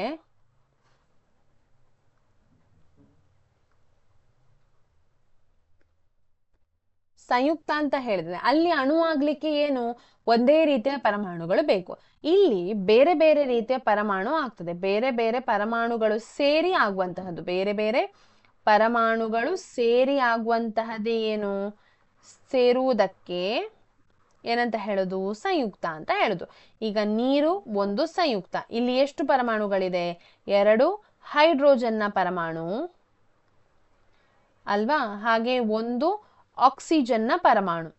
ಆಕ್ಸಿಜನ್ನ ಪರಮಾಣು ಇದನ್ನ ಒಟ್ಟಿಗೆ ಸೇರಿ ನಾವು ಏನಂತ ಕರಿತೇವೆ? ಸಂಯುಕ್ತ ಅಂತ ಕರಿತೇವೆ. ಈ ಸಂಯುಕ್ತಗಳು ಉಂಟಾಗುವಾಗ ಯಾವಾಗಲೂ ಅದರದೇ ಆದ ಒಂದು ಅನುಪಾತವನ್ನ ಏರ್ಪಡಿಸ್ತದೆ. ಈಗ ಇದ್ರದ್ದು ರಾಶಿ ಅನುಪಾತ ಎಷ್ಟು ಅಂತ ಹೇಳಿದ್ರೆ 2 ಇಷ್ಟು ಎಷ್ಟು? ಆಕ್ಸಿಜನ್ 1 ಆಕ್ಸಿಜನ್ ಇದೆ, ಇದರ ಪರಮಾಣು ರಾಶಿ ಎಷ್ಟು? ಪರಮಾಣು ಸಂಖ್ಯೆ, ಆಕ್ಸಿಜನ್ನ ಪರಮಾಣು ಸಂಖ್ಯೆ 8. 8 ಗುಣಿಸು 2 ಎಷ್ಟು? 16 ಅಲ್ವಾ? ಸೊ 16 ಅಂತ ಹೇಳಿದ್ರೆ 1:8. ಈ ರಾಶಿಗೆ ಅನುಗುಣವಾಗಿ ಅದು ಏನ್ ಮಾಡ್ತದೆ? ಸಂಯುಕ್ತವನ್ನ ಉಂಟು ಮಾಡ್ತದೆ. ಇದು ಅನುಪಾತ ಸ್ಥಿರ ಅನುಪಾತ, ಆಯ್ತಾ? ಸ್ಥಿರ ಅನುಪಾತ ಇದು ಚೇಂಜ್ ಆಗುವುದಿಲ್ಲ ಯಾವ ಕಾರಣಕ್ಕೆ ಕೂಡ. ಕಾರ್ಬನ್ ಡೈಆಕ್ಸೈಡ್ ಅಂತ ಹೇಳಿ ನಾವು ತಗೊಳ್ಳೋದಾದ್ರೆ ಕಾರ್ಬನ್ನ ರಾಶಿ ಪರಮಾಣು ಸಂಖ್ಯೆ 6, ರಾಶಿ ಸಂಖ್ಯೆ 12. ಸೊ 12 ಇಲ್ಲಿ ಬರೀತೇನೆ.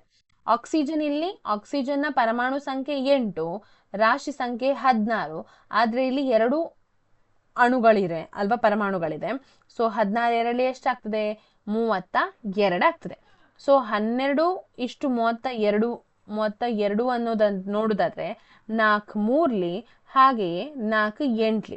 ಸೊ 3:8 ಅನ್ನೋದು ಕಾರ್ಬನ್ ಡೈಆಕ್ಸೈಡ್ ನ ಏನಾಗ್ತದೆ? ಸ್ಥಿರ ಅನುಪಾತ ಆಗ್ತದೆ. ಅದರ ಸಂಯುಕ್ತದ ಸ್ಥಿರ ಅನುಪಾತ ಆಗ್ತದೆ. ಸೊ ಸಂಯುಕ್ತಗಳನ್ನು ಏರ್ಪಡುವಾಗ ಯಾವಾಗಲೂ ಅದರ ಏನಾಗಿರ್ತದೆ? ಅದರ ಅನುಪಾತ ಚೇಂಜ್ ಆಗುವುದಿಲ್ಲ. ಮತ್ತೆ ಪರಮಾಣುಗಳ ಬಗ್ಗೆ ನಾವು ನೋಡಿದ್ವಿ. ಮುಂದಿನ ತರಗತಿಯಲ್ಲಿ ನಾವು ರಾಶಿ ಸೂತ್ರಗಳನ್ನ ಹೇಗೆ ಬರೆಯುವುದು ಅನ್ನೋದನ್ನ ನೋಡುವ. ಅದು ಕೂಡ ತುಂಬಾ ತುಂಬಾ ಇಂಪಾರ್ಟೆಂಟ್, ನಮಗೆ 10ನೇ ಮತ್ತು ಸಹಾಯ ಆಗ್ತದೆ. ಸೊ ಇವತ್ತಿನ ತರಗತಿಯಲ್ಲಿ ಇದಿಷ್ಟೇ. ನಾನು ಯಾವಾಗಲೂ ಹೇಳುವ ಹಾಗೆ ವಿಡಿಯೋ ಇಷ್ಟ ಆಗಿದ್ರೆ ನೀವೇನ್ ಮಾಡಬೇಕು? ಲೈಕ್ ಮಾಡಬೇಕು, ಹಾಗೆ ನಿಮ್ಮ ಫ್ರೆಂಡ್ಸ್ಗೆ ಎಲ್ಲರಿಗೆ ಶೇರ್ ಮಾಡಬೇಕು. ಮತ್ತೆ ನಮ್ಮ ಚಾನಲನ್ನು ಹೊಸದಾಗಿ ನೋಡ್ತಾ ಇದ್ರೆ ನಮ್ಮ ಚಾನಲನ್ನು ಸಬ್ಸ್ಕ್ರೈಬ್ ಮಾಡಬೇಕು ಅಂತ ಹೇಳ್ತಾ ಎಲ್ಲರಿಗೂ ಧನ್ಯವಾದಗಳನ್ನು ತಿಳಿಸ್ತೇನೆ. So thank you.